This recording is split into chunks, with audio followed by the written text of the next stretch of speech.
يلا بينا نعمل هريسة الشطة او معجون الفلفل الحار. انا هنا عندي كمية من الفلفل الحار وانا هعمل الهريسة كلها بالفلفل الحامي.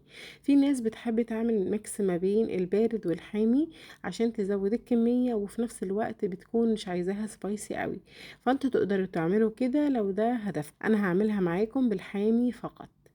جبت الفلفل غسلته وهبدأ اشيل منه العنق الاخضر ده، ونص الكمية دي هشيل منها البذور والنص التاني هسيب البذور زي ما هي، وده لان النوعية دي من الفلفل بيكون البذر فيها كتير. بعد كده هقطعه لقطع صغيرة واحطه في الكبة واضربه لحد ما يكون ناعم الى حد ما، وبعد كده هضيف للكمية اللي انا عملتها دي اللي هي نص كيلو من الفلفل، هضيف لها معلقة واحدة بس من الملح وكمان معلقة من الخل ونص عصير ليمونة. لو مفيش ليمون ممكن تضيفوا ملح ليمون، نص معلقة منه، وكل دول بيساعدوا في حفظها. المقدار هيبقى في 2 لو انتوا هتعملوا كيلو من الفلفل، يعني هتضاعفوا المقادير مع زيادة الكمية.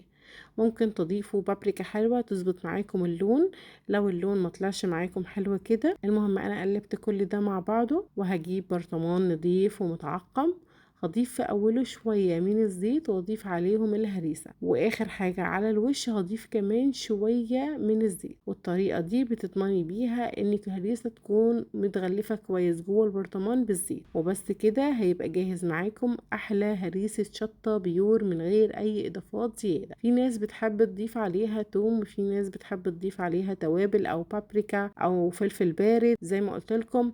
انا حبيتها بالطريقة دي من غير اي اضافات، والاضافات دي ممكن اضيفها على حسب استخدامي وقت ما باجي استخدمها. وبس كده تقدروا تحفظوها في التلاجة لو انتوا استخدامكم يومي، او تحفظوها في الفريزر لو انتوا عايزينها تقعد معاكم وقت اطول. وكده خلاص، انا سارة هلال. لو الوصفة دي عجبتكم ما تنسونيش من اللايك وتابعوني، واشوفكم في وصفة جديدة. باي باي.